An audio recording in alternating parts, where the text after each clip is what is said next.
So far, every single one of us here, we're looking at so far. I mean, none of your unexcused absences has have exceeded the allowed for. I I I put it off. So right now, I mean, none of them is getting is affected. But I feel obliged to tell you that I mean from at the others classes, I mean, some of them already got in trouble. Some of them were already advised to withdraw the class. You guys know anything about withdrawing? You may see some for most of you. This is your first semester in college. When you withdraw, it's like undo something. It's like something got canceled, and it doesn't. It only says W, and it says no, tells no reason on your academic record. So nobody would be able to tell why you withdraw. And they could be of anything. It could be the adjustment or conflict in your schedule, or it could be family emergency, whatever reason. But it doesn't say that you pass or not. So withdrawal app leaves like no negative influence in your perfect academic record yet. No, it doesn't. When I first got here to this country, I mean, I did not know the system. A lot of us, Asian people, I mean, were terrified if we don't pull everything off, perfectly, you know. But we don't. Then we learned it's okay. I'm withdrawing my son from his kindergarten on May 10th, so he can. I also have a family emergency with my mom back to China, chronic condition. She's 70 some year old. Ain't nobody getting any younger, right? So as a teacher, husband, and father, I probably should have hanging here a little bit longer. But as a son, you know, and I'm the only child. So that's the that's the thing. I'm withdrawing my son from school so he can skip the last 2 weeks without affecting his attendance, his perfect attendance or whatever whatsoever. And there is no consequence. I just checked that with this morning with his principal, school principal. Same thing with here. But the only downside, if I say if ever anybody ever come to that, it would be like, I mean, you'd be like wasting a 2.5 hours every week, and you realize you didn't get to pass the 10, 11, and you have to redo it again.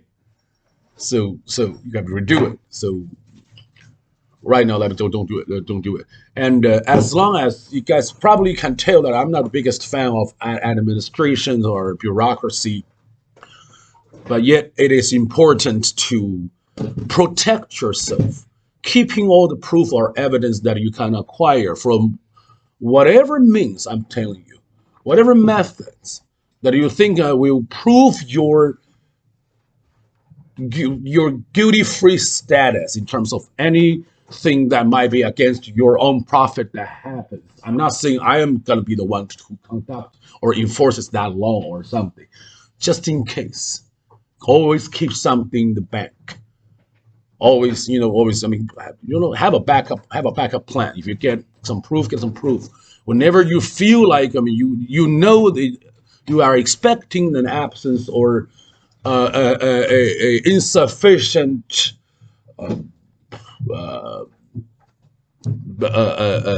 attendance behavior in your academic life, and not just with this class. Always have something in the bank. That's as far as I can go. So I personally, I learned this the hard way.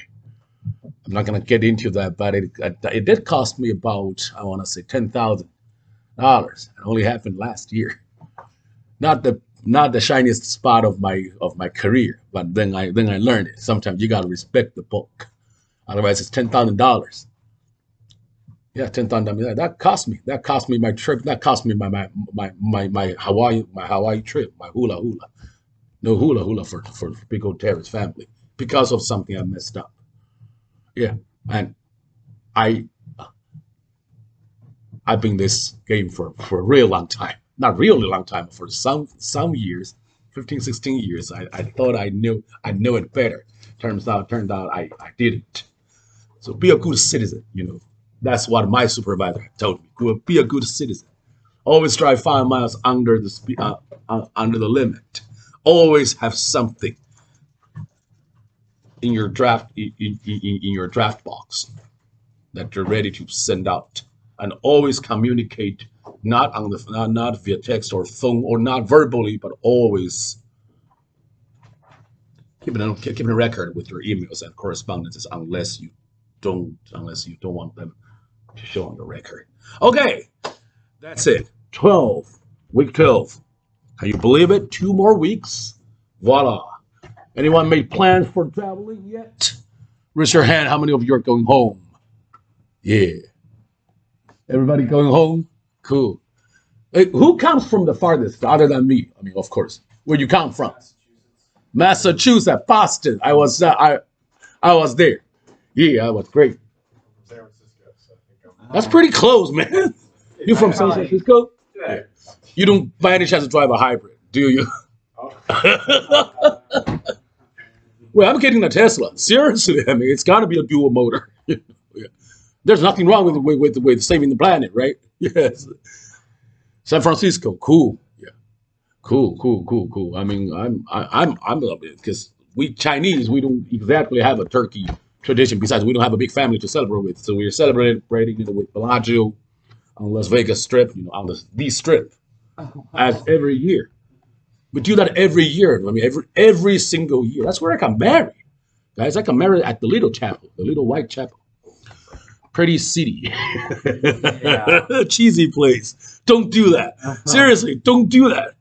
Oh, we hired the Elvis Reverend. The Reverend dressed like Elvis. Paid 150 and tip for $50. So we got married. Not bad, huh? Pretty cool. Yes. All right, we do with scales. We're almost done. What are the hardest scales? I mean, just by now, in terms of fingering. Let me guess. Yeah, something flat. What flat did you say? B flat and D flat. B flat. Okay.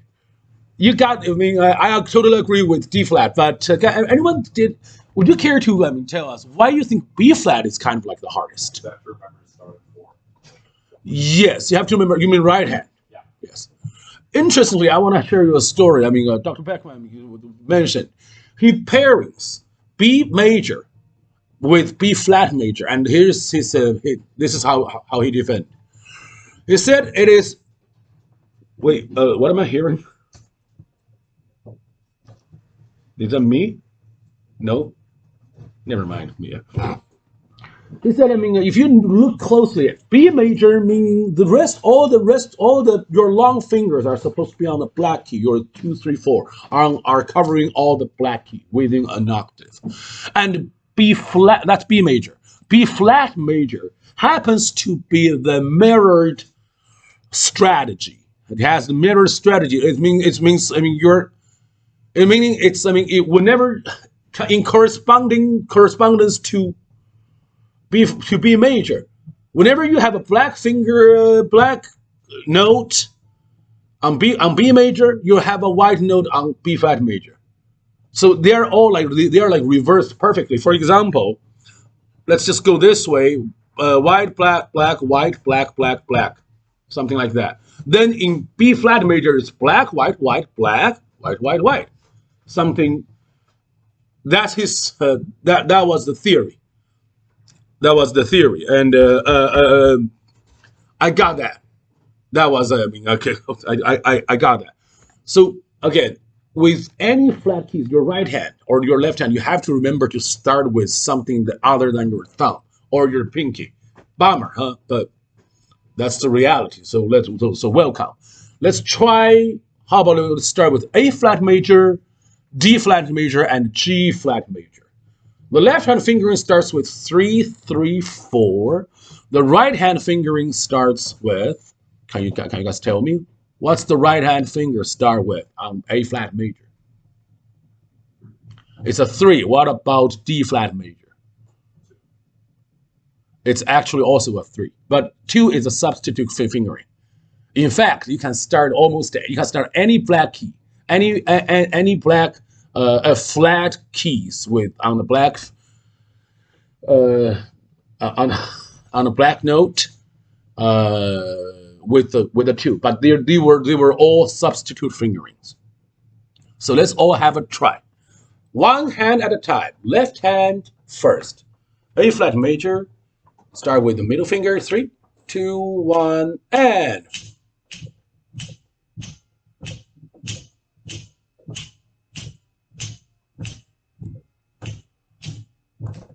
Next thing I want you guys to do, find a close of any small object that you can have access to right now, like a quarter or something.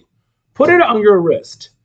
If it wobbles, or or even falls, you're not doing it good enough. A good technique requires minimum adjustment of your wrist and the other joints. That's why when a good performance playing on stage, they look so effortlessly. Let's all have a try. I can show you whatever you guys want me to put on my wrist, I'll do it. The guy moves Will's probably thinking, wait, hey, how about that water bottle? And as a matter of fact, I can do that. My teacher trained me by putting a teacup here. If you can do I think that, you're gonna I will talk. be very happy. I don't care if you break my water bottle.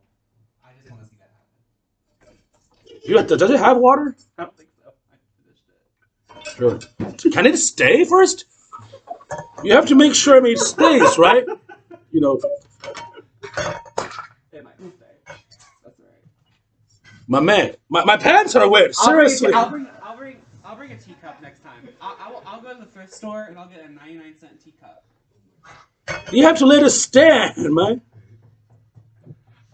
He is doing it. It's almost falling. You see? That's not me. That's not that. What about this one? How about that? Something that has me, and this something that has a Well, I just. so that doesn't roll, man. Something, yeah, something. This is too easy. He's talking about like something like this, like yeah, anything. I mean, I used to have a teacup, but when you're talking about like a teacup with like Chinese herbal tea, they have a base. That base is like a circle. It's like a circle. That circle can stay on, so keep it balanced. Yeah, something like that.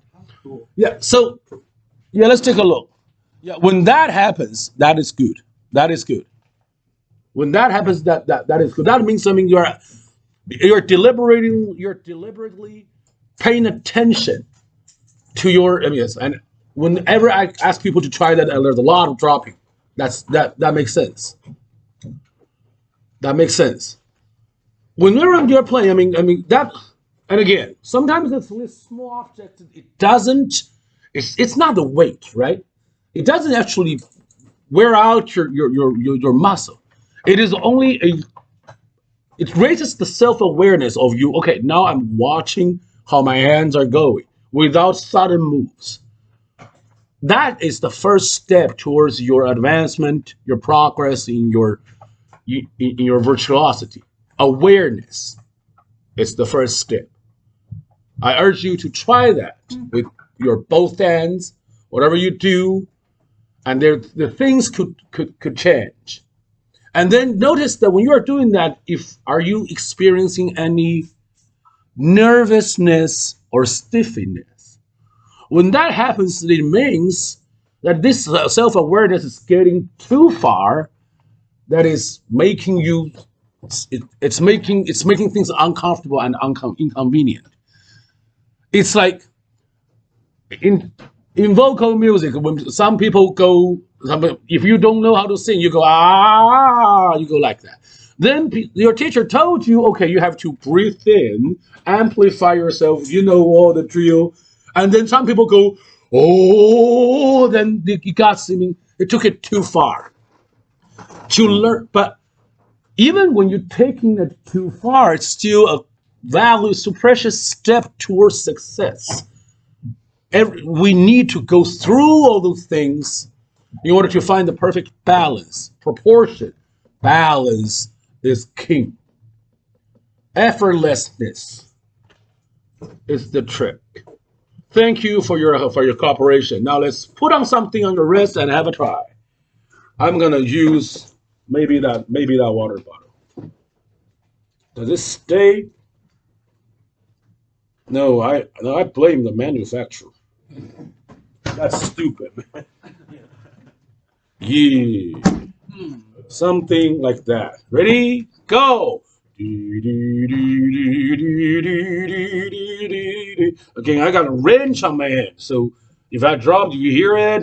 It's a fail. Ready? Next D flat. Go.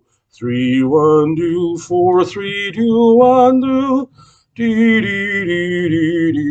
If anyone's still concerns what the top notes fingering would be, it is always we use a substitute finger when we always use a two, so you don't have to crossing over. You don't have to cross over that much. You know what I mean?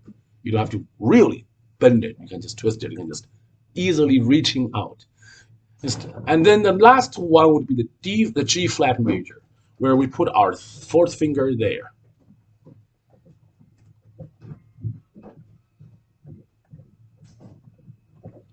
In terms of doing that, I mean, thank you. And now, if you would like to switch it to the other hand, switch to our find the sweet spot of balancing. Again, we do the last three keys. A flat major, start with a 3. In 3, 2, 1, go. It makes you really nervous when you have something like a valuable on your wrist, like a phone, right? Next, D flat major, 2, 3, D flat major, 3, 4, 1, something. Last but not the least, G flat major, starting on the 2. Ready, go. When that happens, I have to show you guys something. You guys said, I mean, thank you. How many of you haven't kept it on? I know he got it. The man's got confidence. He got his phone on there. Yeah, he got his phone on there. It's like, well, yeah. It's like when you when you perform trapeze with your wife or something like that. You lose her. Yeah, you can lose. Your hands got loose. You lose her. And speaking of which, I mean, I feel like I have to show you guys something. I have to, and it's only on my phone because I mean, I don't share that. I share that with my. Did I ever tell you? I mean, I have a thing on China Network. I don't quite do YouTube but I sell lessons and classes in piano lesson like in China Network, and I feel like I mean, there's one lesson I sold. Yeah, the numbers were like how many times they were viewed, and there's a backstage number. I mean, I don't charge a lot. It's just like $2.99 per video, and each video emphasizes on one technique.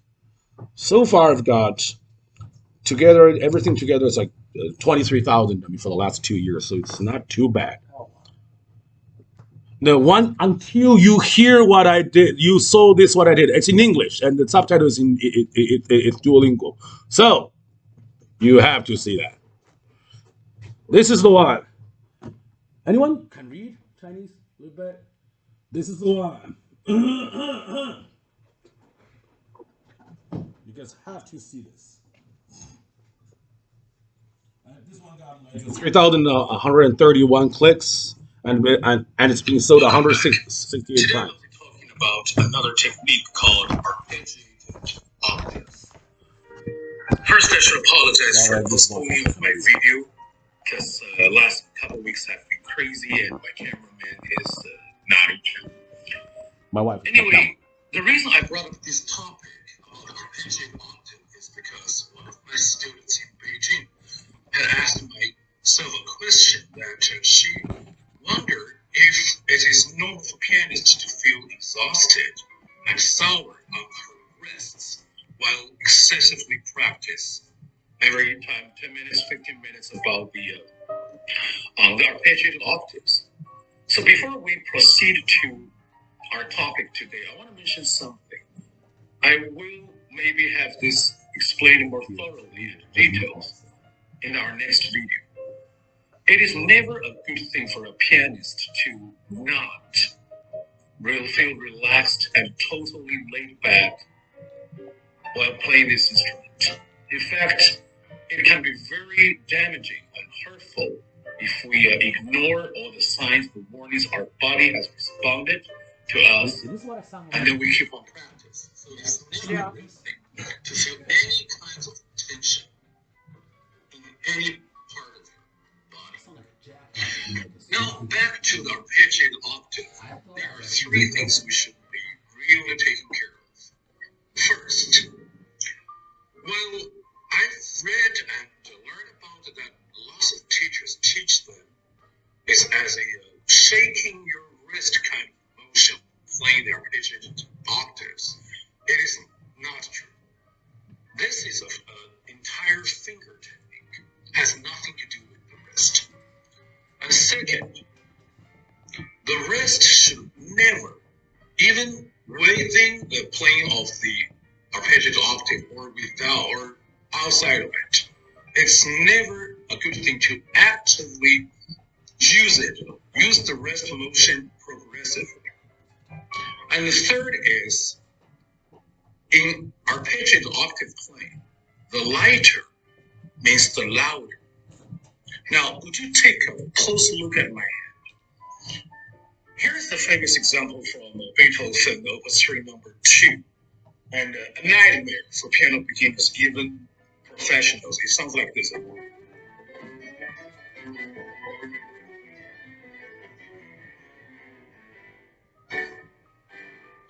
So this part actually has something to do with the octave playing, and we use, first of all, it's a finger technique, not a wrist technique.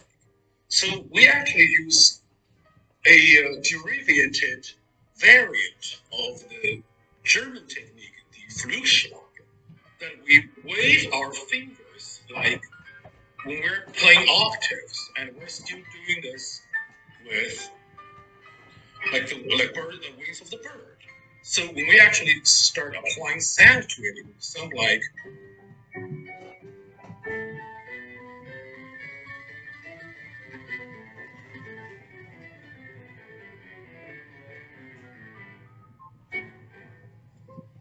And this is the first thing. And then the second thing is, do not use your wrist actively. Here's some trick I would like to sometimes show to my students. I would play this pen on my left hand wrist. Hopefully, when I finish playing, it won't fall off. It will probably look like this.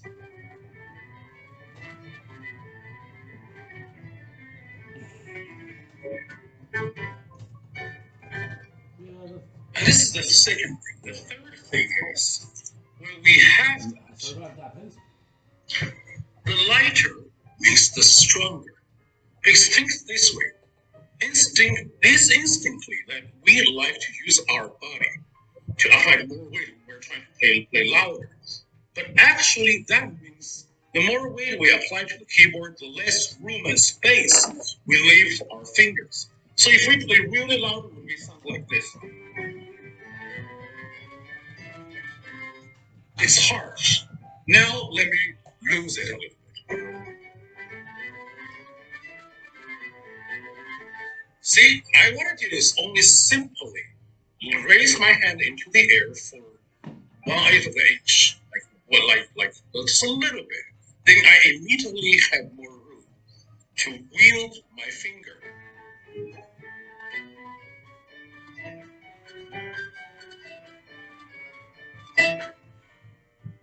And more room means more distance from the striking point to the actual hitting, hammering point. This is about today. Thank you for watching. I'll see you next time. Please subscribe, follow, and share your comments. Bye. Welcome back. Today I'll be talking about another technique. Yeah, that's the one. I gotta show you guys something with that pencil. Yeah. What do you think? Really? I sound like a pig, man. Talking to the camera, it's really not my thing. It feels way weirder than talking to real people. You sound nice. I do? It's uncomfortable. Yeah. Not bad, huh? Not bad, Not not bad at bad. all. No, it's uncomfortable. Yeah, I was again. I was never on TikTok. I was never on anything. I mean, so I mean, when my wife made me do that, I was like, it's harder. It's harder when it's hard. It's 100 times harder when compared to playing on stage. This is how I talk, not not like that. So, any of you on TikTok yet? Wait, seriously? Is it? Wait, is it really banned or not? Or no?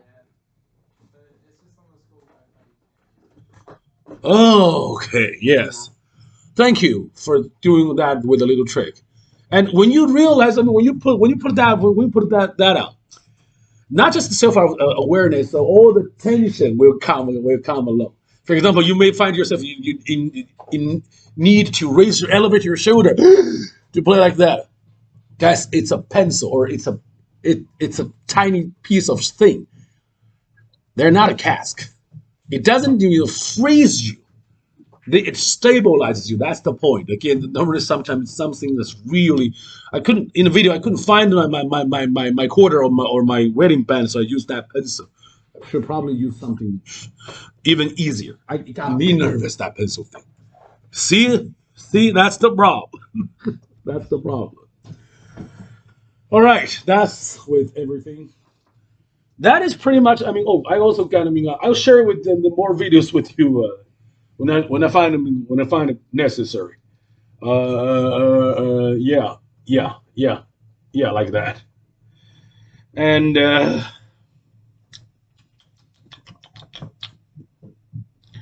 right over here, pieces. Let's get your big bulk. Thank you. Wait, I'm just kidding. Oh, by the way, Friday is the last day. This Friday is the last day to drop a fall class with the W. I don't see any of you guys in that need, so we could pass it. But again, I'm just saying. I'm just saying. You guys are fine. Yes. You guys are fine.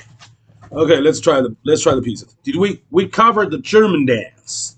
Oh no, I mean we didn't entirely cover the German dance.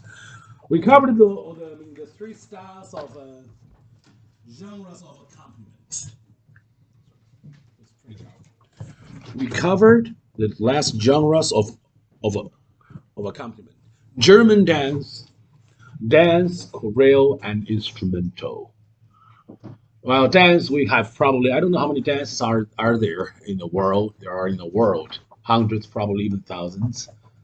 I don't know how I don't, but the chorale style is pretty much fixated ever since long time ago, hundreds of years, mid centuries.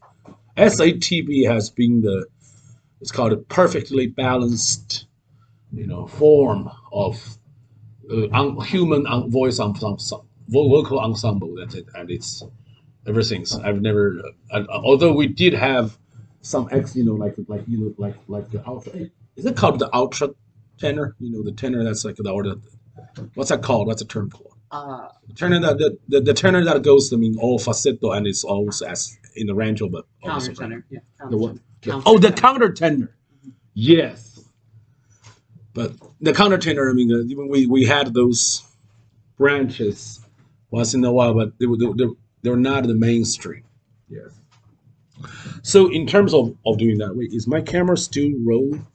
Just want to check. Just want to double check. Yes. Yes. In terms of that, I would ask you guys. We've tried all the left hand and I want to check you guys. We talk about the dances, the technique of simplification, and remind me, or I'm here to remind you guys, simplification doesn't mean you get to play this piece simpler, in a simpler manner. It means you're altering its essence for example, from a linear melodic writing to chordal dance banks writing. If you look at 166, the German dance, Oh, you can have my book if you want. Oh, you have a book? Yeah, you can have my book here if you want. I'm always like donating. The original piece sounds like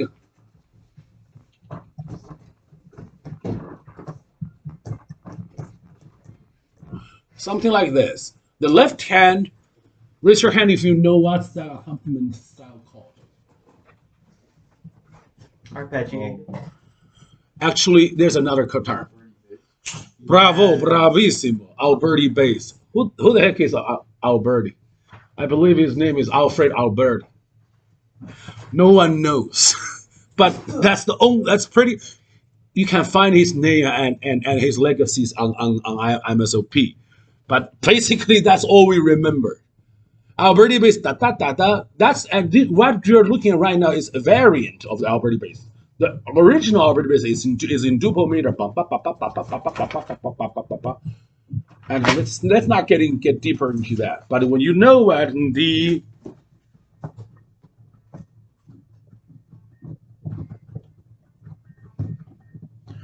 wait, why am I sound so weird here? I just wanted my piano sound. Why am I doing trads? Come on, give me back my piano.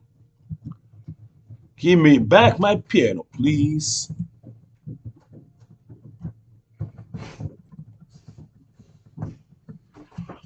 Okay, I don't know.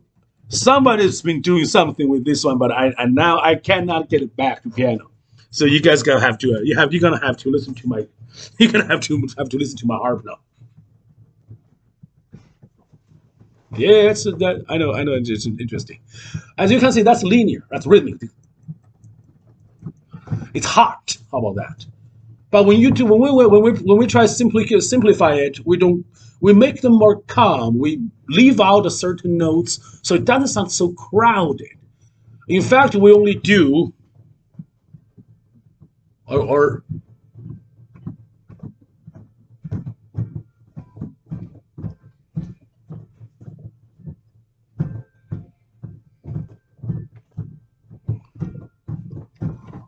I like this sound. It's kind of cute.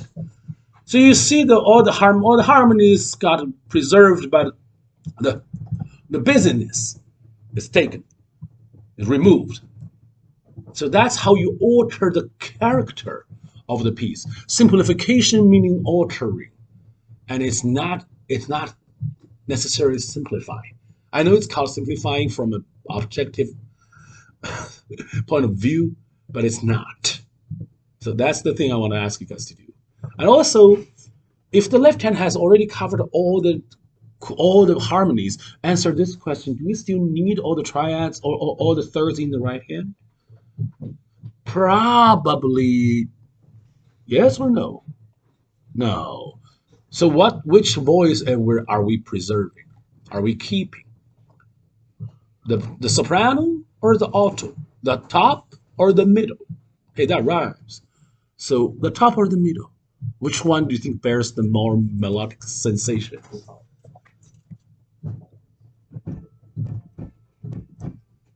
That's the middle voice. That's the top. What do you think? Obviously, right? So that's how we do it. In this case, let's all have a try. The left hand must follow its chordo, as I mentioned last week. You build it from scratch. This is the F major. This is the 5/7. This is the F major. You can't build these chords even without looking at the score, right? And now we do look at the score and we try to play the right hand only by the top notes. Try in learning to ignore some notes in the written score is something. That's a technique. Try to ignore that. Yeah, ignore it, neglecting it. Leave it out. Ready? 2, 3.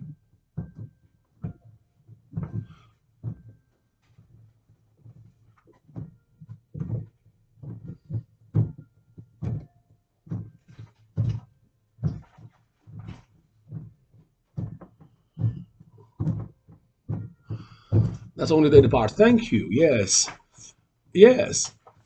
For those people, when I'm looking around, for those who were following me, okay, kudos on you.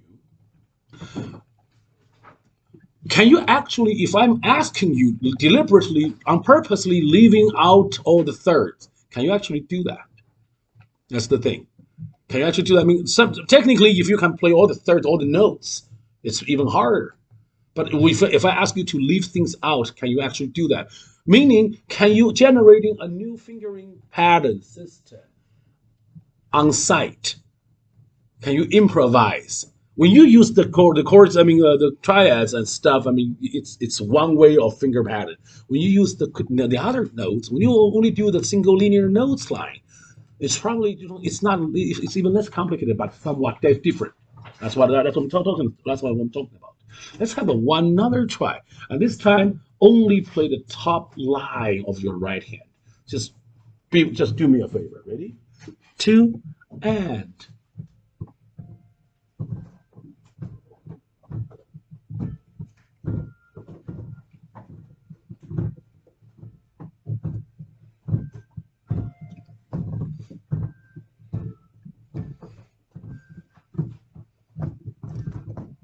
Thank you. And why am I bringing this out is because now this is not part of the simplification, but I want to explain why sometimes a single melody is even more expressive, or bears more expressive potential than the dotted or dubbed or duoed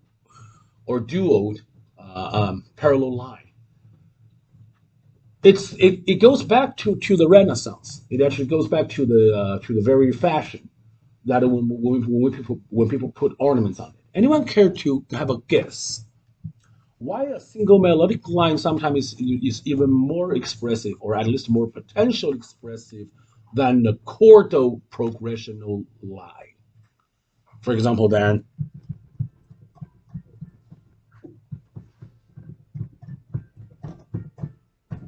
Why?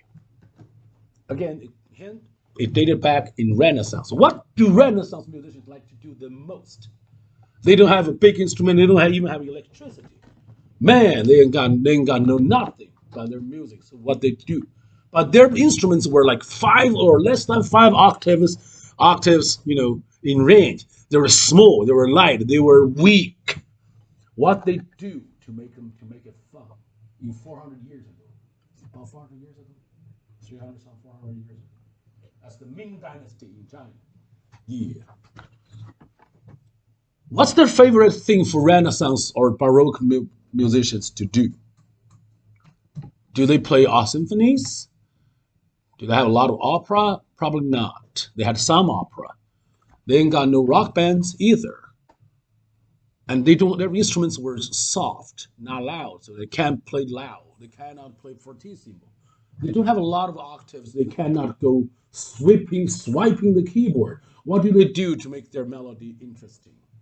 Let me give you a hint. This is the original melody. This is the other version. Oh, trills. Other trills, slurs, the little things, suspension, scales, all those things were called what? Ornaments. They ornaments it. Which way is easier for you to ornament a single melody, a single line, or double line? Yeah. Yes. Okay. That's why. That's why. I mean, that's why people. I mean, that's why even on keyboardists, that when you have the chance to play dubbed lines, they don't do that often. Also, string players, streamers can play intervallically at the same time. They can have a thirds, fourth. So they don't do that much often until Paganini, who that dude is just. You can't have a normal standard of Paganini for talents like that. Word has it, he could just tie his strings to a shoe and then still play. Or another rumor must have it that once somebody messed up. I mean, his violin. Violin's got 4 strings. 3 of them broke. So he played the entire rest of the rest of the concert along that one string. Those were rumors. I don't know who started it, but that it tells you from You know, from like it profiles him as being the mad violinist or the most virtuosic one. You know, got to know, got to know the name, Nicholas Paganini. Yeah. So that's why we have like when you see when I'm talking about simplification, I'm trying to encourage you guys to be more expressive, to be more like a singer, like a Renaissance mu, musician. And, and that also has something to do with what we are teaching this week, or focusing. This is our last subject. I'll be like lecturing the improvisation. Anyone has done any improvisation by now? Just and it's just fooling around. Let's call it fooling around on this instrument or on your own instrument. How anyone's been improvising? Okay, yeah, of course, of course. So okay, so let's say okay, we have an improvised thing. Everybody's supposed to improvise for the next five minutes. What would you improvise on? I have two options. One, you can have your own thing. Two, you can improvise on the existing thing. You get to choose which one is easier. What do you think? Doing it on I'm sorry. improvising on a piece that's already Yeah, I'm not in the piece or reread it because because you have a strategy, you have a blueprint, you know where the harmony is going. At least you have a ballpark. You have a gist, right? Yeah, for that. Yeah, yes, for that.